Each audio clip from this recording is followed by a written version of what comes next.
Assalamualaikum, halo semuanya, balik lagi bersama gue Putri. Jadi di kesempatan kali ini gue mau cerita-cerita lagi nih. Jadi untuk kali ini gue mau cerita soal memahami luka batin. Kira-kira apa ya luka batin itu? Mau tahu lebih lanjutnya? Yuk disimak.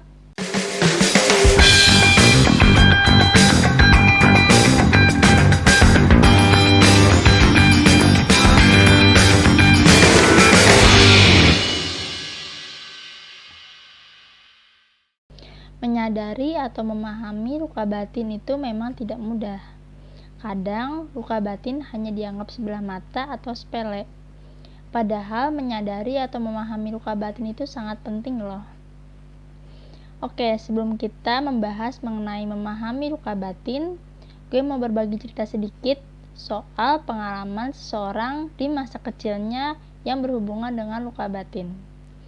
Bayangkan ada seorang anak kecil berusia 8 tahun, dia jalan kaki dari sekolah ke rumahnya dengan kondisi cuaca sangat panas dan jaraknya cukup jauh. Sudah capek, kepanasan, jalan sendirian, dan haus. Sampai rumah dia buru-buru cari minum. Ternyata gak sengaja dia jatuhin minumannya. Ayah dan ibunya sangat kaget, lalu menghampiri anak itu. Dengan wajah tegang, seolah-olah menunjukkan emosi, bukannya menunjukkan kekhawatiran. Mereka mulai memaki-maki dan memukul anak itu, dengan berkata, "Dasar anak bodoh, anak tidak tahu diuntung, selalu bikin masalah. Itu gelas bagus tahu. Hari ini kamu dihukum tidak boleh keluar kamar, kecuali kalau dipanggil." Mungkin anak itu ngerasa sangat ketakutan, tegang, bingung, dan sementara badannya terasa sakit karena sehabis dipukul. Dengan gerakan yang sangat kacau, pikiran gak karuan, perasaan juga gak karuan, anak itu mulai memunguti pecahan gelas yang akibat terjatuh. Mungkin begitu paniknya sehingga tangannya tertusuk dan berdarah. Ayah dan ibunya sangat tidak peduli, tegak berdiri karena penuh dengan kebencian. Luka akibat tertusuk pecahan kaca mungkin memang sembuh dalam waktu singkat, tetapi luka batin belum tentu. Bila mengalami hal tersebut seperti yang sebelumnya tadi, mungkin kita bisa memahami atau bahkan menghayati begitu banyaknya perasaan negatif yang menumpuk gitu. Mulai dari ketakutan, bingung, kesepian, sedih, marah, menyesali diri sendiri, merasa bodoh, dan gak berdaya gitu kan. Mungkin juga sangat marah, dan mungkin bisa sangat membenci kepada kedua orang tuanya karena merasa telah berlaku tidak adil. Kita juga akan merasa sangat malu karena orang tua melakukan hal seperti itu. Hal begitu buruk maksudnya. Kita juga akan merasa malu sebagai orang tua karena telah melakukan hal begitu buruk dan karena kita tidak diperlakukan demikian buruk. Kita juga akan merasa sangat malu karena orang tua melakukan hal begitu buruk dan karena kita diperlakukan sedemikian buruk. Trauma psikologis adalah suatu kejadian yang menghadapkan kita pada ancaman genting yang overwhelming, berdampak pada tergoncangnya keseimbangan secara psikologis. Ketika itu terjadi, kapasitas menyelesaikan suatu masalah dari otak akan kehilangan kemampuannya untuk mengendalikan emosi, bahkan untuk memahami emosi tersebut. Ketika itu terjadi, apapun yang kita pikirkan itu bakal runyam, bakal kacau, bakal tidak akan ada keseimbangan emosi gitu. Kekagetan dan ketakutannya dapat sangat melumpuhkan, apalagi bila dibarengi dengan secara fisik. Luka batin akibat perlakuan orang terdekat sering terjadi loh. Jangankan orang jauh, orang terdekat pun sering terjadi. Dan itu lebih sering menghancurkan kondisi mental. Apalagi kalau itu terjadi secara berulang kali. Karena psikoanalisis mampu menjelaskan secara rinci betapa perlakuan buruk dari orang terdekat sejak masa awal kehidupan dapat menghantui hingga masa dewasa. Luka batin yang tak terobati mungkin menghancurkan kepercayaan. Kepercayaan kita terhadap orang lain, mungkin juga terhadap orang tua, bahkan keluarga. Luka batin juga sering menghancurkan kepercayaan kita terhadap diri kita sendiri. Kita jadi mikir, apakah kita cukup baik untuk dicintai? Apakah kita cukup baik untuk dihargai?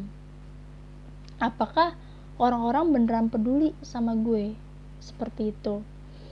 Luka batin mencabut atau menghilangkan pikiran positif dari orang-orang terdekat atau orang-orang yang pernah